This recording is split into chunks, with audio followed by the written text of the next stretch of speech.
اللہ اکبر اللہ اکبر۔ السلام علیکم ورحمۃ اللہ وبرکاتہ۔ امید ہے آپ سب ایمان اور صحت کی بہترین حالتوں میں ہوں گے انشاءاللہ۔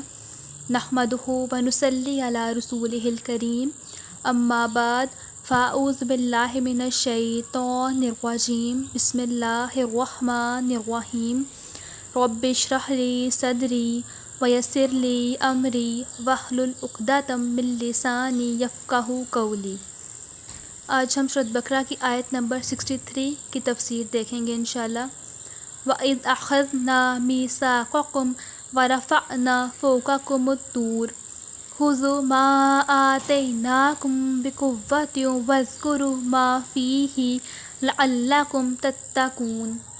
اور جب ہم نے تم سے پختہ عہد لیا تھا اور ہم نے تم پر پہاڑ کو بلند کیا کہ جو ہم نے تمہیں دیا ہے اسے مضبوطی کے ساتھ پکڑو اور جو اس میں ہے اسے یاد کرو تاکہ تم بچ جاؤ۔ جب موسیٰ علیہ السلام تورات لے کر آئے تو بنی اسرائیل نے دیکھا کہ اس کے بعض احکام بہت سخت ہیں، اس لیے ان سے بچنے کے بہانے تلاش کرنے شروع کر دیے۔ پہلے تو انہوں نے کہا کہ اللہ تعالیٰ ہم سے خود کہے کہ تورات پر عمل کرنا ضروری ہے۔ مطالبہ اگرچہ نامعقول تھا مگر ان پر حجت تمام کرنے کے لیے ان میں سے 70 آدمی منتخب کر کے حضرت موسیٰ علیہ السلام کے ساتھ کوہ طور پر بھیجے گئے، جن کو اللہ تعالیٰ نے براہ راست تورات پر عمل کرنے کا حکم دیا۔ مگر جب یہ واپس لوٹے تو انہوں نے اپنے قوم کے سامنے تصدیق کی کہ اللہ تعالیٰ نے تورات پر عمل کرنے کا حکم دیا ہے، لیکن ایک بات اپنی طرف سے بڑھا دی کہ اللہ تعالیٰ نے یہ بھی فرمایا ہے کہ جتنا تم سے ہو سکے اتنا عمل کر لینا، لیکن جو نہ ہو سکے وہ ہم معاف کر دیں گے۔ چنانچہ تورات کے جس حکم میں بھی انہیں کچھ مشکل نظر آتی وہ یہ بہانہ تراش لیتے کہ یہ حکم بھی اسی چھوٹ میں داخل ہے۔ اس موقع پر اللہ تعالیٰ نے کوہ طور ان کے سروں پر بلند کر دیا کہ تورات کے تمام احکام کو تسلیم کرو۔ جب انہیں یہ اندیشہ ہوا کہ کہیں پہاڑ ان پر گرا نہ دیا جائے تب ان لوگوں نے تورات کو ماننے اور اس پر عمل کرنے کا عہد کیا۔ اس آیت میں اسی واقعے کی طرف اشارہ ہے۔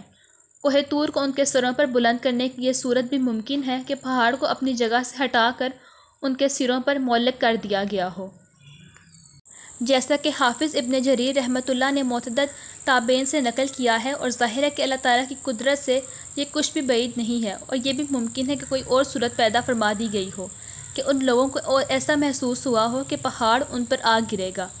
مثلاً کوئی زلزلہ آ گیا ہو جس سے انہیں ایسا لگا کہ پہاڑ گرنے والا ہے۔